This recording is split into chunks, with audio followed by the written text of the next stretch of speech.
Pensa alla salute, le malattie della terza età, come prevenirle e contrastarle.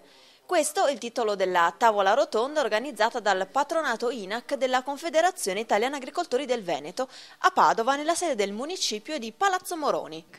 Allora, il patronato INAC è il patronato della Confederazione Italiana Agricoltori, è un patronato per la tutela e la rappresentanza dei cittadini.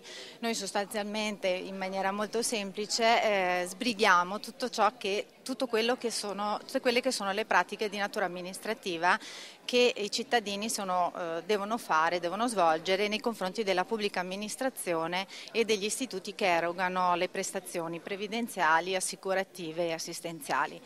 Diciamo che il convegno di oggi vuole essere un momento di apertura rispetto a determinate osservazioni che gli operatori del patronato INAC si ritrovano a fare durante il loro lavoro quotidianamente.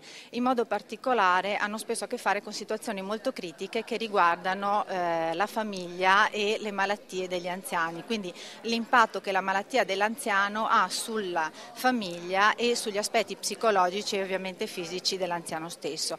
Per cui oggi vuole essere un momento di raccordo tra le esperienze degli operatori di patronato e le esperienze di medici specialisti e anche della Regione Veneto, che quindi ci daranno i loro consigli, ci diranno quali sono anche gli interventi di natura socioassistenziale e sociosanitaria, per cui poi le famiglie potranno accedere ai servizi in maniera più adeguata e più consona. Tutti i giorni noi vediamo pazienti che si avvicinano al servizio sanitario e poi nel territorio sono lasciati soli.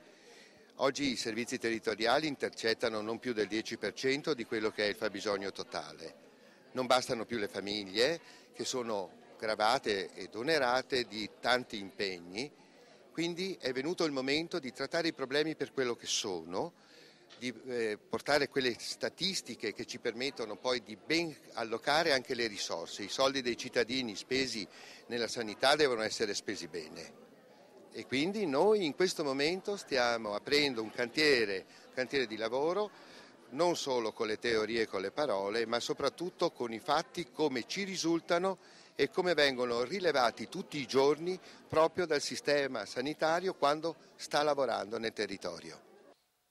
Secondo recenti dati Istat, il 52% degli uomini e il 66% delle donne ultra 65 anni dichiarano almeno 2 malattie croniche. Il 44% e il 51% rispettivamente ne dichiarano almeno 3. L'anziano pertanto soffre di più malattie contemporaneamente che mettono a rischio la sua autonomia. Gli anziani affetti da malattie croniche invalidanti devono poter accedere ai programmi assistenziali, terapeutici e riabilitativi che riducono il rischio di ricadute, che contrastino le disabilità e la perdita di autonomia, nell'ottica del mantenimento di una buona qualità della vita. Alla tavola rotonda era presente anche la presidente dell'Associazione Pensionati della CIA del Veneto, Giovanna Gazzetta. Riteniamo che la salute sia una cosa importante, quindi il lavoro che noi stiamo facendo è far capire che i pensionati, quando hanno bisogno che hanno qualche problema, poter rivolgersi direttamente e in tempi necessari per avere delle visite specialistiche e anche esami specialistici, perché riteniamo che una persona, se ha qualche problema, possa avere subito la possibilità di accedere a quegli esami per capire i loro problemi.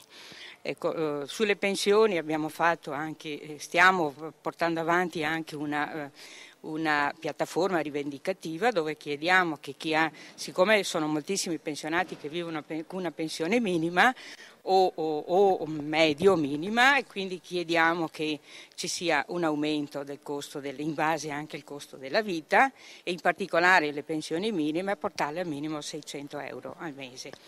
La promozione della salute, la prevenzione e la riduzione delle disabilità dovrebbero essere, sostiene la CIA, obiettivi primari, oltretutto considerando una società come la nostra che vede l'età media aumentare.